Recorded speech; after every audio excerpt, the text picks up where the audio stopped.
The flames licked at the edges of my childhood photo album, turning my 8th birthday party into ash. I watched my mother's smile melt away first, then Charlotte's gap-toothed grin, then my father's distant eyes. The fire ate through 20 years of forced family memories in less than 5 minutes. My name is Sloane, and I was about to disappear. The Greyhound bus idled behind me, diesel fumes mixing with the smoke from my impromptu bonfire. I had $47 in my pocket, a duffel bag with 3 days' worth of clothes, and absolutely nothing left to lose. 3 hours earlier, I'd been sitting in my mother's living room, surrounded by what she called the people who love you most. Mom perched on her throne, that ridiculous burgundy armchair she'd inherited from her mother, while Charlotte sprawled across the couch, bouncing her 2-year-old on her knee. My brother-in-law Dallas sat in the corner, scrolling through his phone like he'd rather be anywhere else. "Honey, we need to talk," Mom had said, her voice dripping with that particular brand of concern that always made my skin crawl. "About these treatments." I should have walked out right then, but I was 39 years old and still stupid enough to hope my mother might actually support me for once. "The fertility treatments," Charlotte chimed in, shifting little Emma to her other hip. "Mom told me how much you're spending. $20,000? Sloane, that's insane." "It's my money," I said quietly, my hands folded in my lap like a scolded child. "But is it worth it?" Mom leaned forward, her perfectly manicured fingers steepled. "At your age?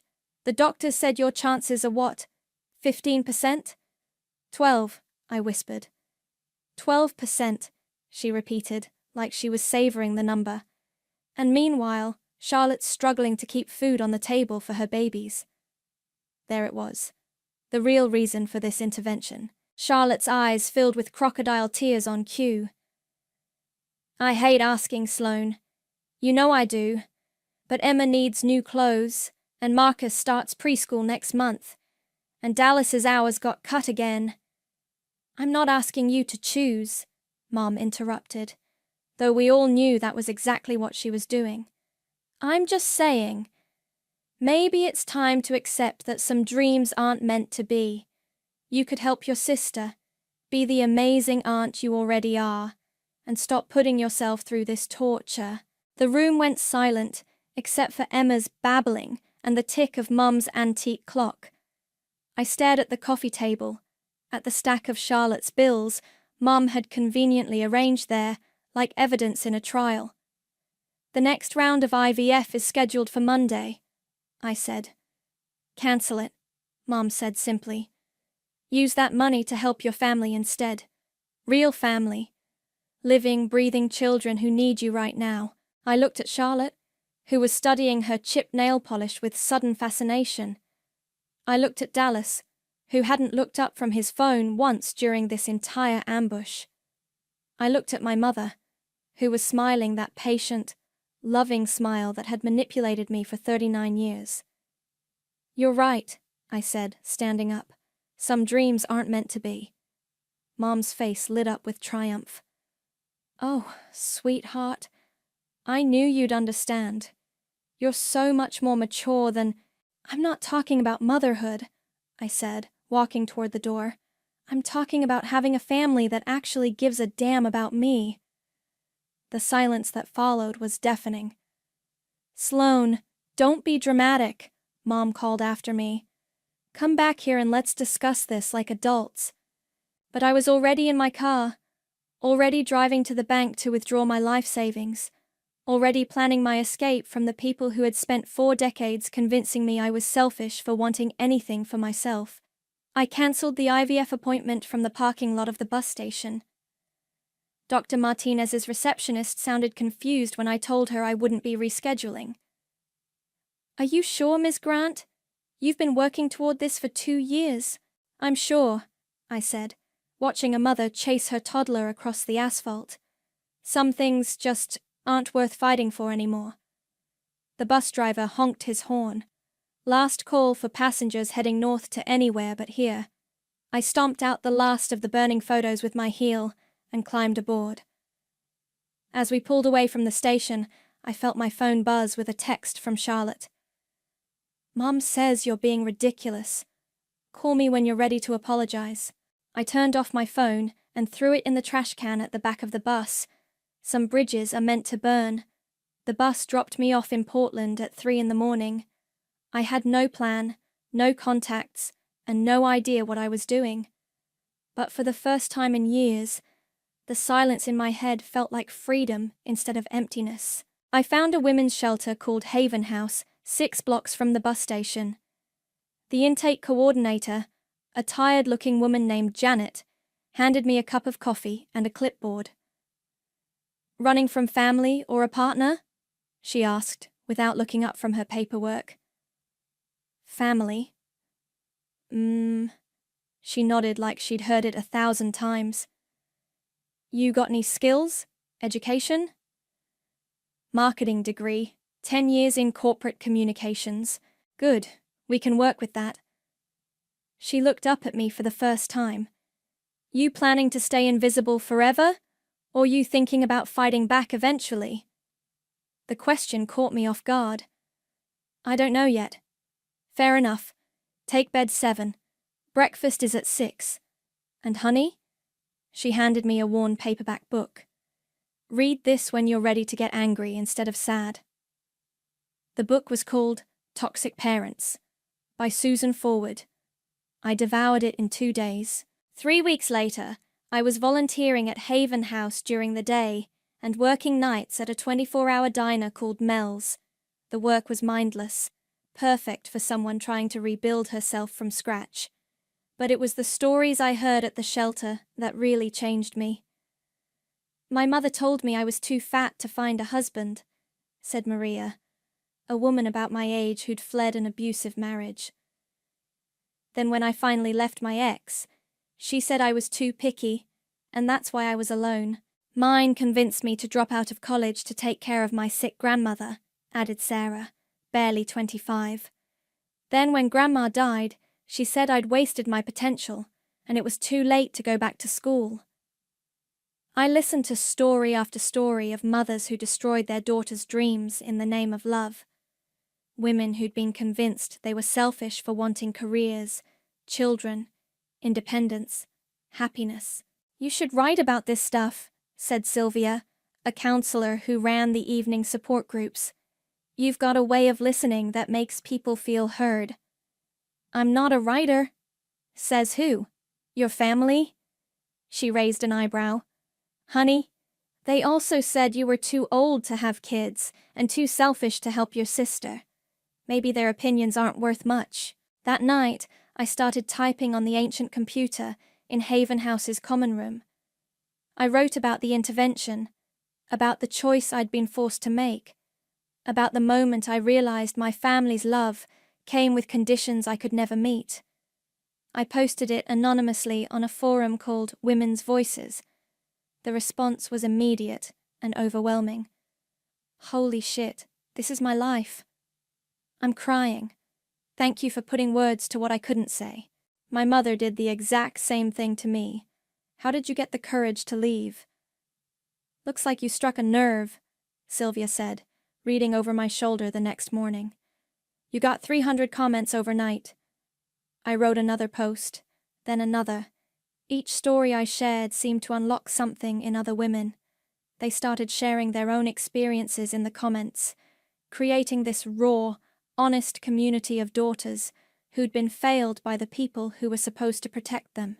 "You need to think bigger than forum posts," Sylvia said one evening as we closed up the shelter. "This could be a book, a real book." "I can't use my real name. My family, so don't. Pick a pen name. But Sloane, you're giving voice to something that millions of women are going through. You can't keep hiding in the shadows forever." That weekend, I created a new email address, shgreen.writer@gmail.com. SH for Sloane Haven, the place that had saved me. Green because I was finally growing into someone new. I spent the next 6 months writing during every spare moment. The book poured out of me like a confession I'd been holding back my entire life. I wrote about toxic family dynamics, about the myth of unconditional maternal love, about the daughters who disappear rather than fight back. "It's powerful," said Emery, the literary agent who'd agreed to read my manuscript after seeing my viral forum posts. "Raw, honest, necessary. But are you prepared for what happens when this gets published? When your family finds out?" I thought about my mother's triumphant smile when I'd agreed to give up my dreams.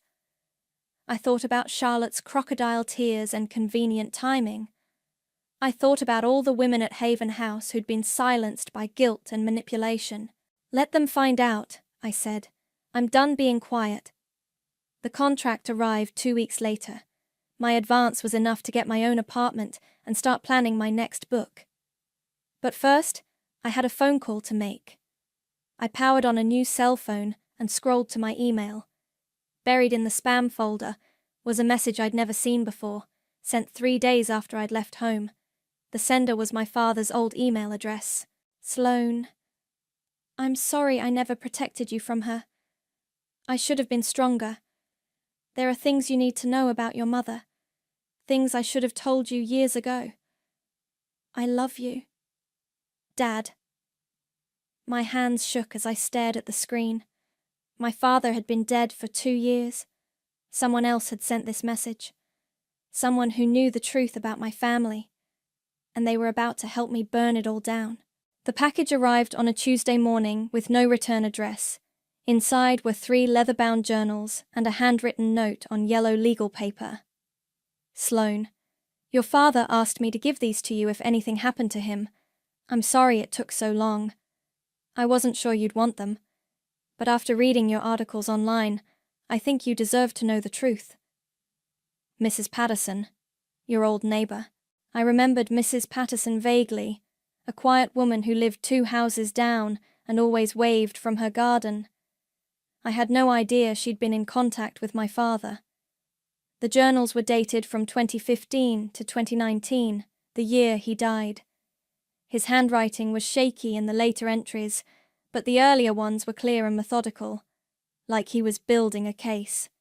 March 15th, 2015. Sloane called today, excited about starting fertility treatments. I wanted to tell her I was proud of her, that she deserves every happiness. But Delilah was listening from the kitchen, and I know what happens when I show too much support for Sloane. The silent treatment for weeks, the comments about how I enable her selfishness. I'm a coward. I flipped through pages of similar entries, my father documenting every family dinner, every phone call, every moment my mother undermined me while he stood by and watched. June 3rd, 2016. Delilah intercepted another letter I wrote to Sloane. She found it in my jacket pocket and tore it up. "Stop filling her head with false hope," she said. "She needs to accept reality." But whose reality?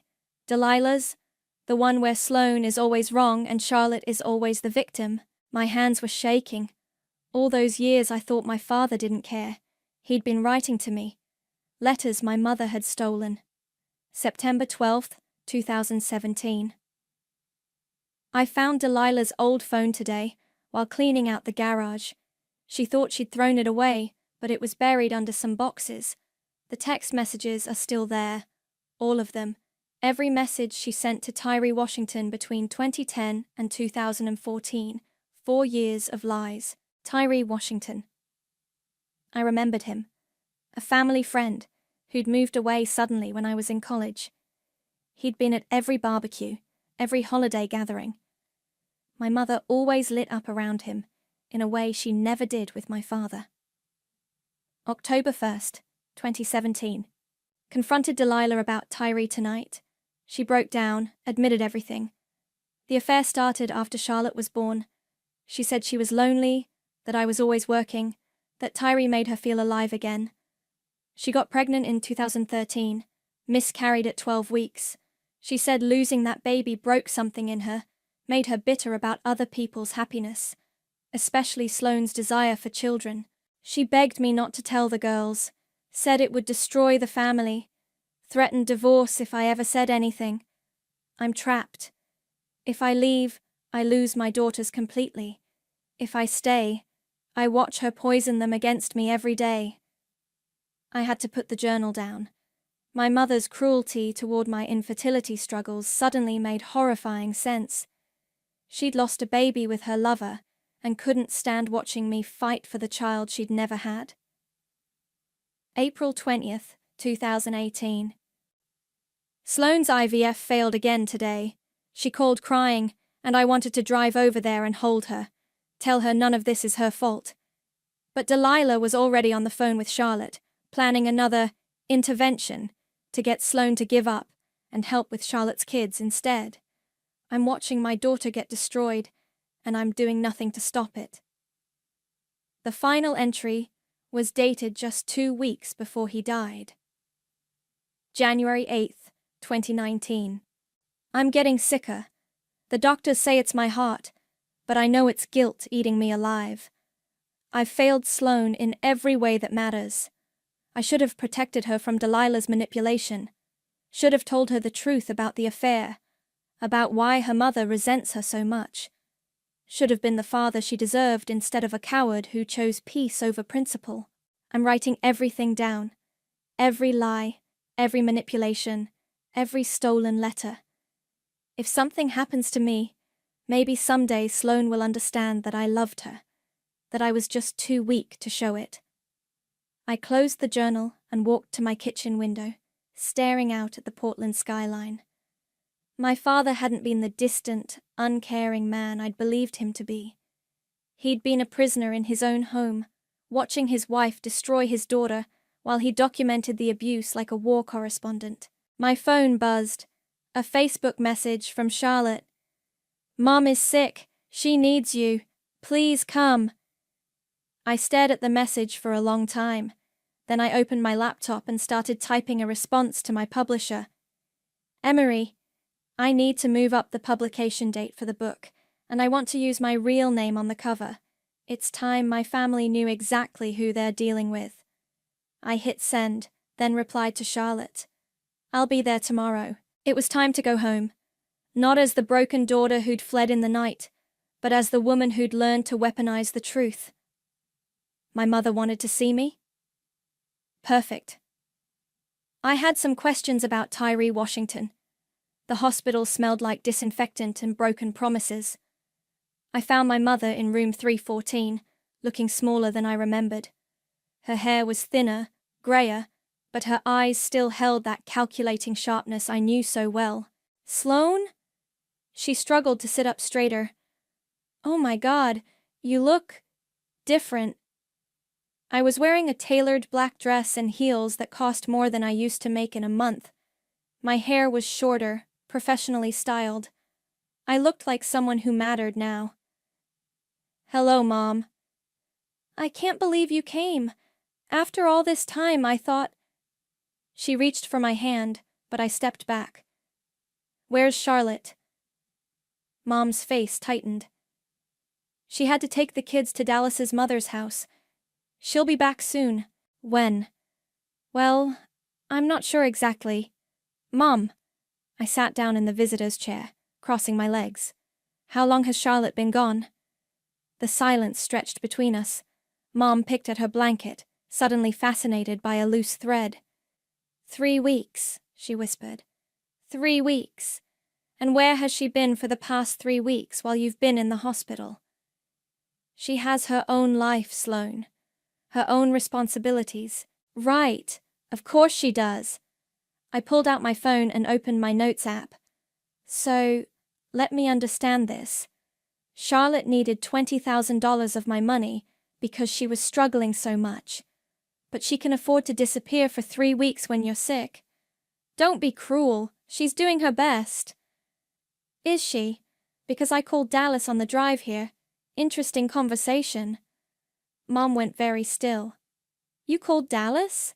He told me Charlotte moved out 6 months ago, took the kids, and moved in with some guy named Brad. Apparently, she's been telling everyone that Dallas abandoned them, but really, she left him for a man with a bigger bank account.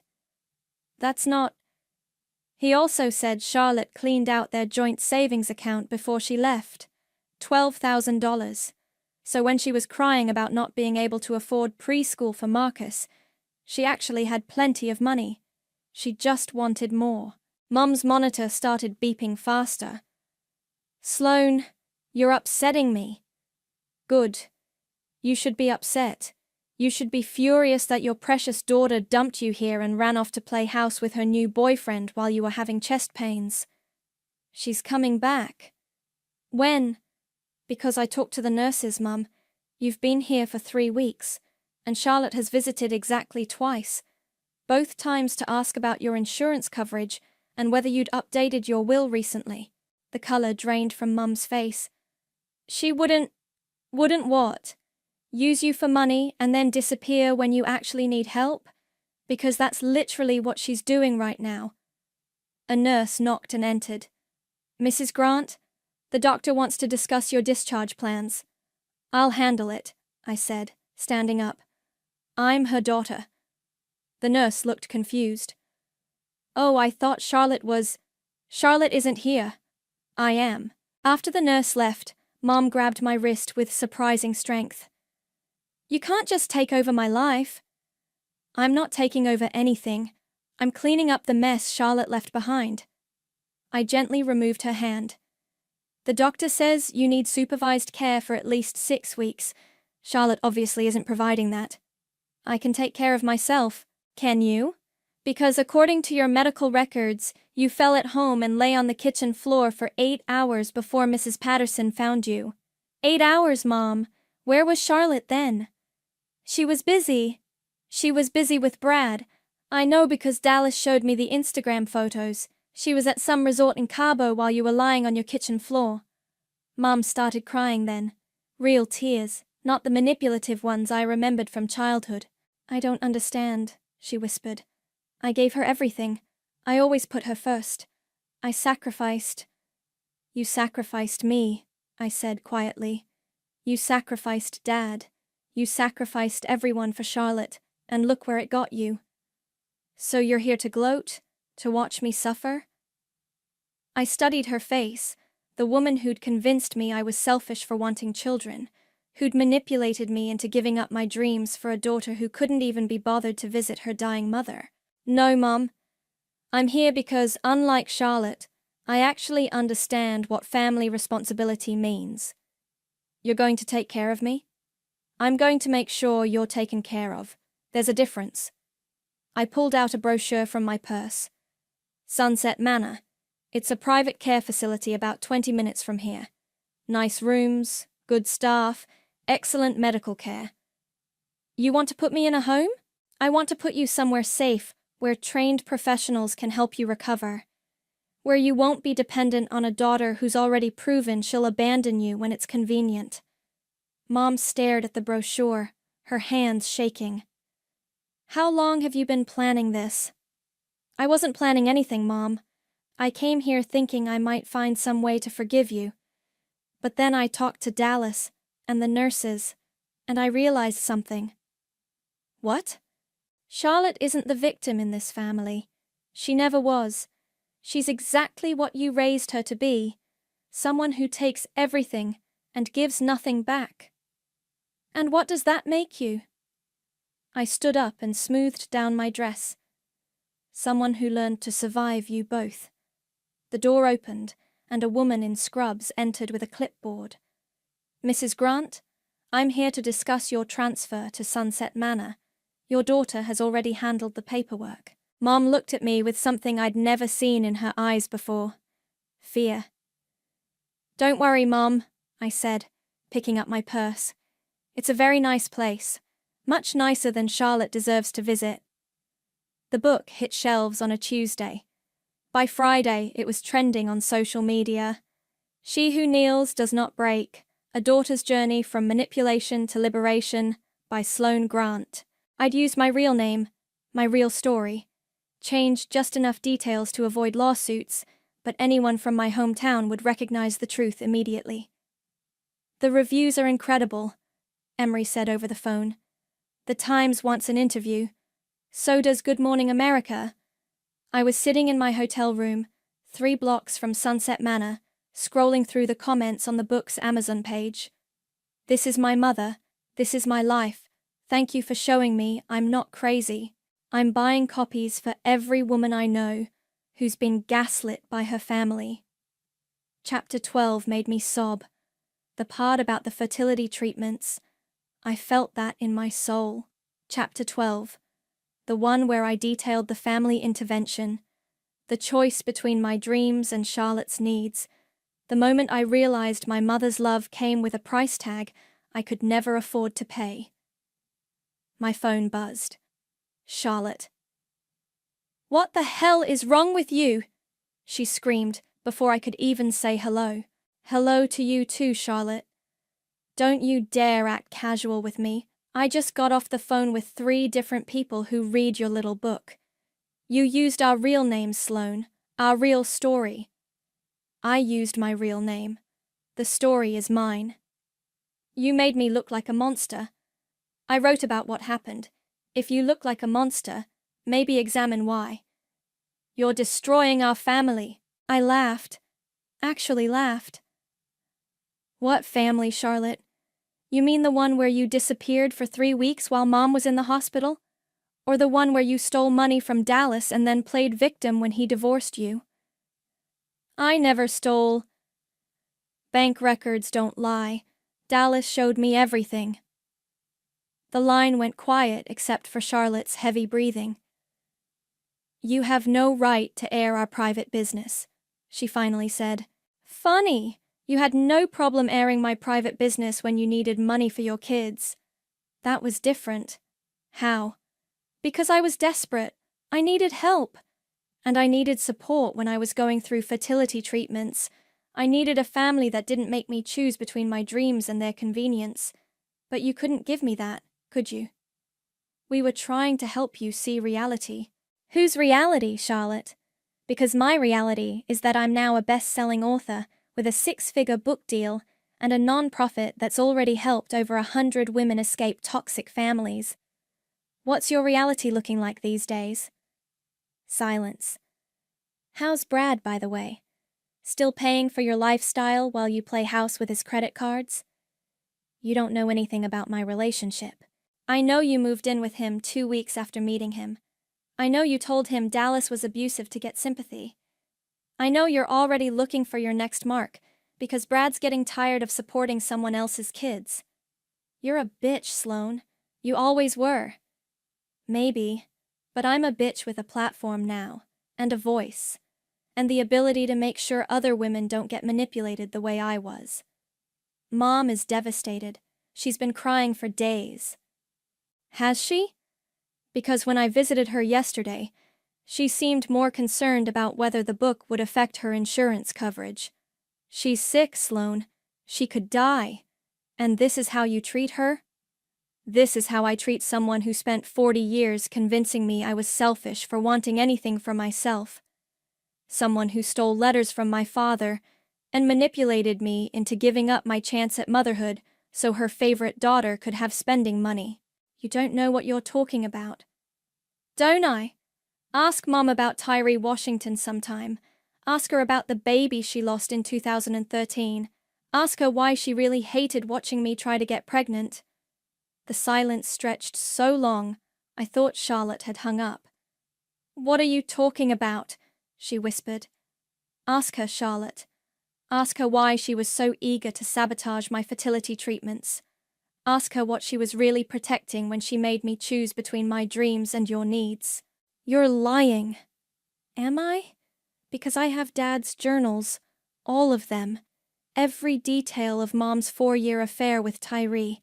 Every stolen letter he tried to send me. Every moment he documented her destroying our family while he was too scared to stop her." "That's impossible. Dad never..." "Dad never what? Never cared? Never paid attention? He documented everything, Charlotte. Every lie, every manipulation. Every time Mom convinced us he didn't love us, when really she was just making sure we never got too close to him." Charlotte was crying now. "Why are you doing this?" "Because someone has to tell the truth. Because there are thousands of women out there who think they're crazy for feeling unloved by their mothers. Because silence protects the wrong people. The Today Show called me, she said quietly.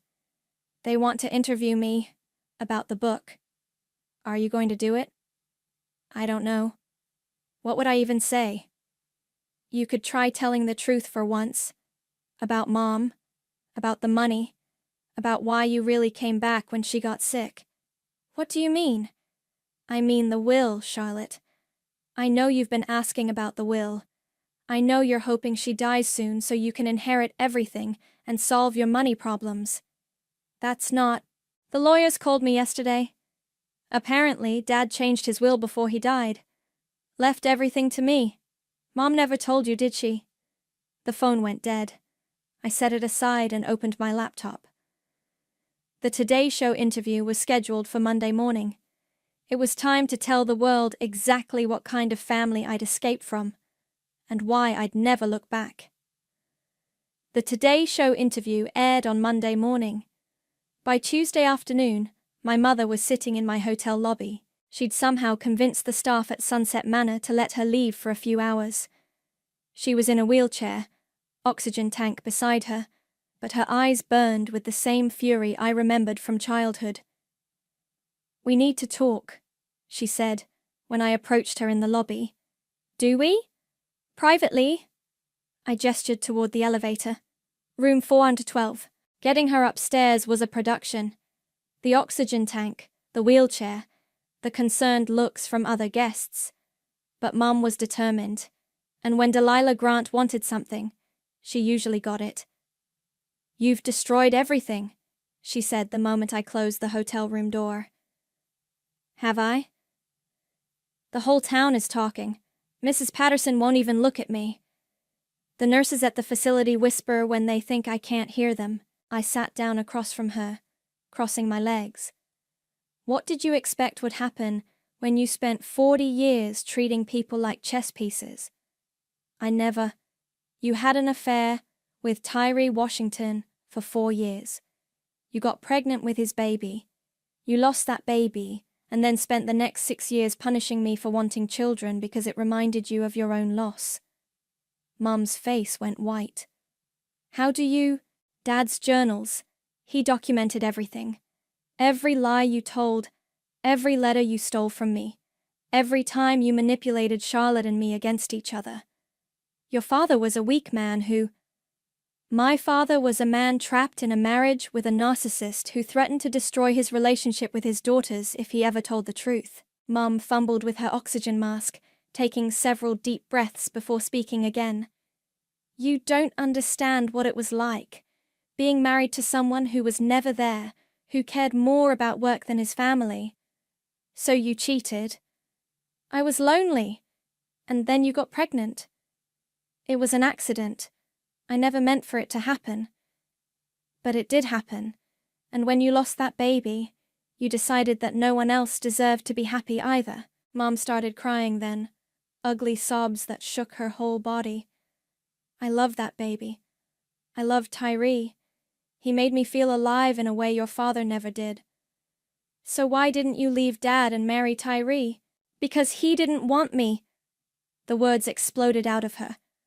When I told him I was pregnant, he panicked, said he wasn't ready to break up his marriage, that we needed to slow things down. And then when I lost the baby... She wiped her nose with a tissue. He said maybe it was for the best. Maybe it was a sign we should end things. So he dumped you. He moved away 3 months later, got a job in Seattle, never even said goodbye. I stared at my mother, this woman who had controlled every aspect of my childhood, who had convinced me I was selfish and demanding and too much trouble. She looked pathetic now, crying over a man who'd abandoned her a decade ago. So you punished me instead, I said quietly. I didn't punish you. You sabotaged my fertility treatments because watching me try to get pregnant reminded you of the baby you lost with your lover.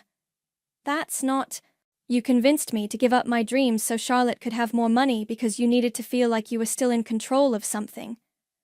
I was trying to help Charlotte. You were trying to make yourself feel better about being abandoned by Tyree. You couldn't stand watching me fight for something you'd given up on. Mom's oxygen tank hissed in the silence. Outside, I could hear traffic.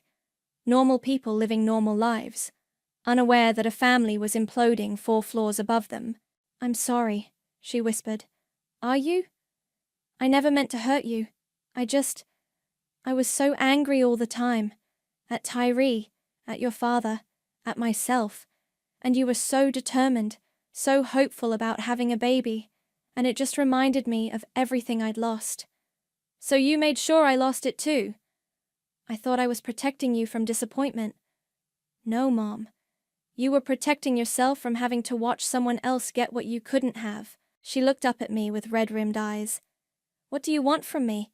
You've already destroyed my reputation, turned the whole town against me. What more can you take? I don't want to take anything from you. I want you to understand what you did to me, what you did to Dad, what you did to this entire family. I understand. Do you? Because Charlotte called me this morning. She's doing the interview with CNN tomorrow. She's going to tell them about the money, about abandoning you at the hospital, about everything. Mum's face crumpled. She wouldn't. She would. Because she finally realized that you never actually loved her either. You just used her to hurt me. That's not true, isn't it? When was the last time you talked to Charlotte about anything other than money or what she could do for you? Mom opened her mouth, then closed it again. She's broke, Mom. Brad kicked her out last week. She's living in a motel with 2 kids and no job skills because you convinced her she didn't need to be independent. That you'd always take care of her. I will take care of her. With what? You're dying, Mom, and when you're gone, Charlotte's going to realize that all those years of being your favorite daughter didn't actually prepare her for real life. Mom reached for my hand. Please, Sloan, I'm begging you. Call off the interviews. Retract the book. I'll do anything. I looked down at her hand on mine. The same hand that had stolen my father's letters, that had manipulated me into giving up my dreams, that had destroyed my family piece by piece. This was never about forgiveness, Mom, I said, gently pulling away. It was about truth. I stood up and walked toward the door. Where are you going? Back to my real life, the one I built after I stopped letting you destroy it. Sloan, please. Goodbye, Mom. I closed the door behind me and walked toward the elevator, leaving her alone with her oxygen tank and the consequences of 40 years of choices. For the first time in my life, I felt completely free. Charlotte's CNN interview aired on Thursday. I watched it from my lawyer's office in Portland. My sister has painted this picture of our family that just isn't true, Charlotte said, dabbing at her eyes with a tissue. Yes, we had problems. Every family does. But she's made us sound like monsters. The interviewer, a sharp-eyed woman named Rebecca, leaned forward. But you did ask your sister to give up her fertility treatments to help pay for your children's expenses, correct? It wasn't like that. We were concerned about her. She was spending all this money on something that wasn't working, and she was getting more depressed with each failure. We thought maybe if she focused on being an aunt instead. And where were you when your mother was hospitalized 3 weeks ago? Charlotte's composure cracked slightly. I was dealing with my own crisis. My marriage was falling apart. I had 2 small children. You were in Cabo with your new boyfriend, according to social media posts. I needed a break. I was having a breakdown. While your mother was alone in the hospital. Sloan makes it sound like I abandoned her, but I visited. I called. Twice in 3 weeks, according to hospital records. My lawyer, Patricia, muted the TV. She's not doing herself any favors. No, she's not. Patricia opened a thick file on her desk. We need to discuss your father's estate. Your mother has been contesting the will. On what grounds? She claims your father wasn't mentally competent when he changed it. Says he was depressed and not thinking clearly. I pulled out my phone and scrolled to a photo I'd taken of one of Dad's journal entries. He documented his decision to change the will, explained his reasoning in detail. He was protecting his assets from Mum's manipulation. The estate is worth more than your mother led you to believe. The house, the life insurance, his retirement accounts, it's close to $800,000. I stared at the number. I had no idea. Your mother knew. She's been managing the finances since your father's death, paying herself a monthly caretaker fee from the estate accounts. She's been stealing from Dad's estate. Legally, it's complicated. But morally? Yes. Patricia slid another document across the desk. There's something else. Your mother took out a loan against the house 6 months ago. $50,000. For what?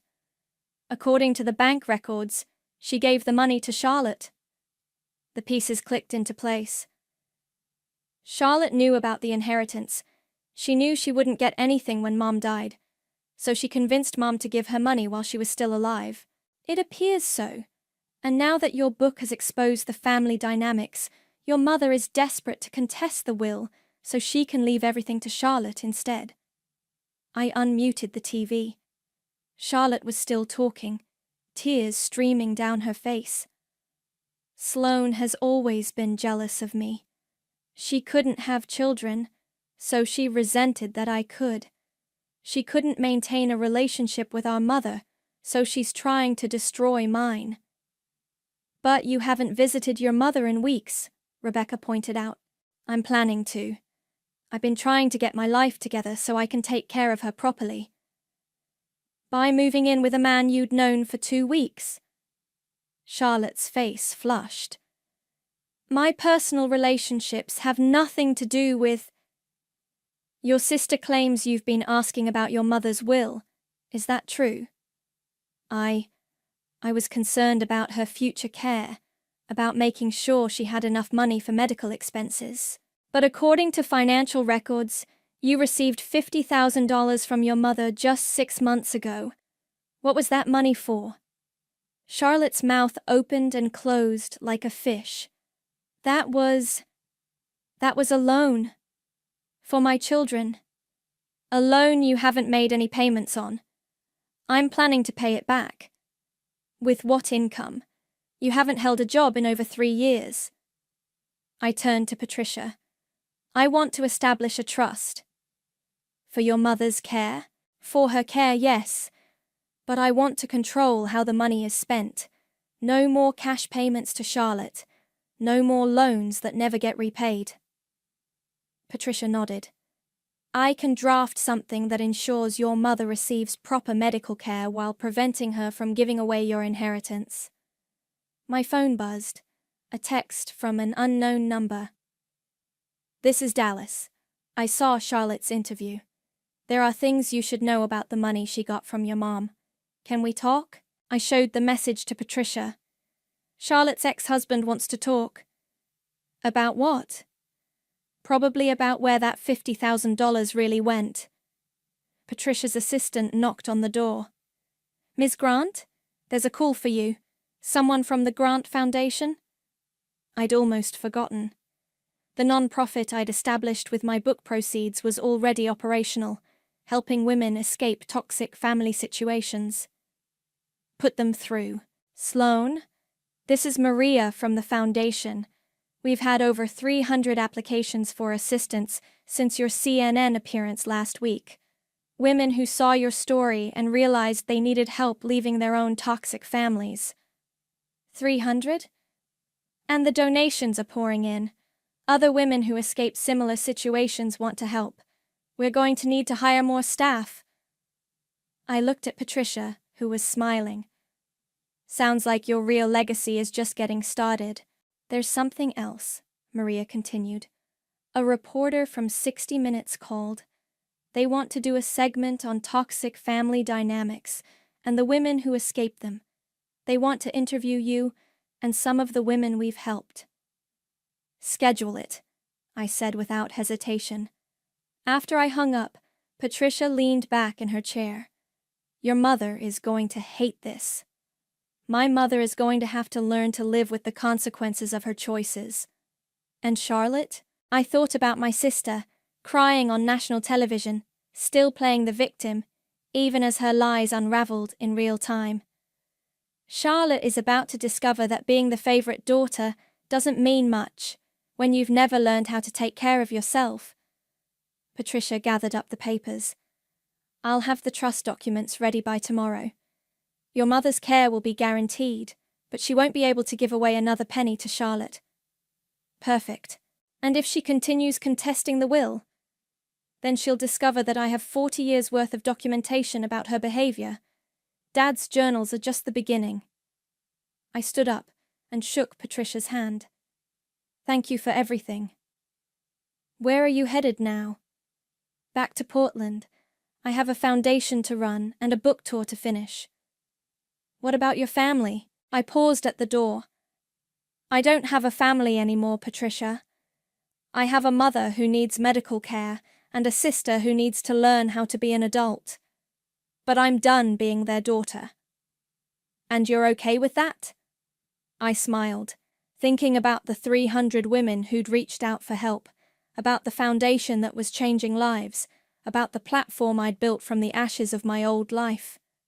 I'm better than okay. I'm free. The Women's Advocacy Gala was held at the Portland Art Museum on a crisp October evening. I stood backstage, adjusting my emerald green dress, listening to the crowd of 500 women who'd gathered to celebrate survivors and advocates. You ready for this? Sylvia asked, appearing beside me with a glass of water.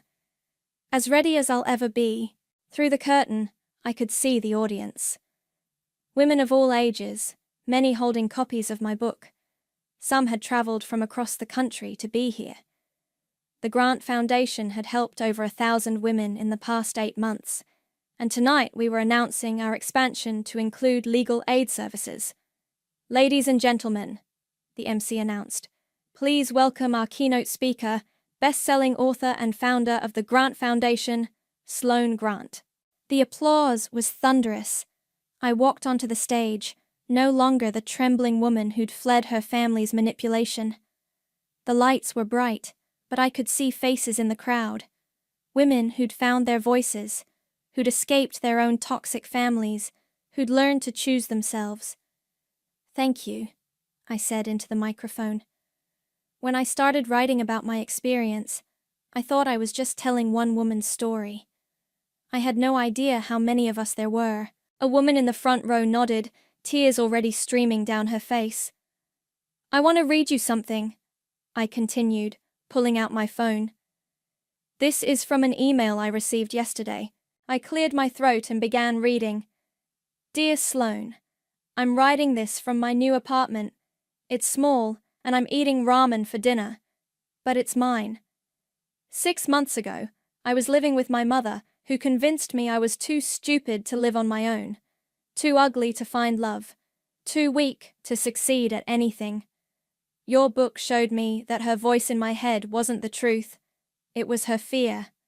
I got a job, saved money, and moved out last week. I'm 28 years old, and I'm finally free. Thank you for showing me it was possible. Sarah. The applause erupted again. I waited for it to die down before continuing. Sarah is one of over 3,000 women who've reached out since my book was published. 3,000 women who thought they were alone, who thought they were crazy, who thought they deserved the treatment they were receiving from the people who were supposed to love them. My phone buzzed on the podium, a text message. I glanced down and saw Charlotte's name. Mom died this morning.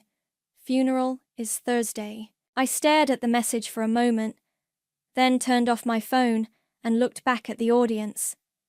The hardest part about escaping a toxic family isn't the leaving, I said. It's learning to trust yourself again. Learning that your feelings are valid, that your dreams matter, that you deserve love without conditions. Another buzz. I ignored it. Some of you are still in contact with your families. Some of you, like me, have chosen to walk away completely. Both choices are valid. Both choices are brave. The only wrong choice is staying silent about what happened to you. After my speech, I was surrounded by women wanting to share their stories, to thank me, to ask for advice. It was overwhelming and beautiful, and exactly what I'd hoped for when I first started writing. Emery found me near the silent auction tables. Incredible speech! How are you feeling? Proud, I said, and meant it. I saw you got a text during the speech. Everything okay? I pulled out my phone. 3 more messages from Charlotte. Please come to the funeral. I know we haven't talked, but she was still our mother. I'm sorry about everything. I understand now. My mother died, I said simply. Emery's face softened. Oh, Sloane. I'm so sorry. Do you want to leave? No, this is where I belong tonight. A young woman approached us, clutching a worn copy of my book. Ms. Grant, I just wanted to thank you. I left my family after reading your book. It was the hardest thing I've ever done, but also the best. What's your name? Jessica. What are you doing now, Jessica? I'm in nursing school. I always wanted to be a nurse, but my parents said it was too hard, that I wasn't smart enough. I start my clinical rotations next month. That's incredible. You should be proud of yourself. I am. For the first time in my life, I actually am. After Jessica walked away, I turned to Emery. This is my legacy. Not the book, not the money, not even the foundation. It's women like Jessica who are choosing themselves for the first time. Are you going to the funeral? I looked around the room at the women still mingling, still sharing stories, still finding strength in each other's survival. No, I said. I buried my mother a long time ago. The woman who died today was just someone who shared my DNA. My phone rang. Charlotte. I declined the call and put my phone away. Come on, I said to Emery. Let's go celebrate with the women who actually matter. We walked back into the crowd, and I was immediately pulled into another conversation with another survivor, another woman who'd found her voice, another daughter who'd learned that family is something you choose, not something you're trapped by. The gala continued around us, full of laughter and tears and the sound of women who'd learned to take up space in the world. Women who'd stopped apologizing for wanting more than they'd been given. I didn't birth a child, but I'd birthed something else.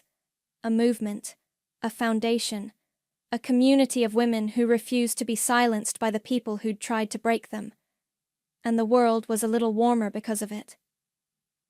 Outside, it started to rain, but inside the museum, surrounded by women who'd learned to choose themselves, I felt nothing but sunshine. This was what freedom looked like. This was what winning felt like. This was what happened when you stopped kneeling and started standing tall.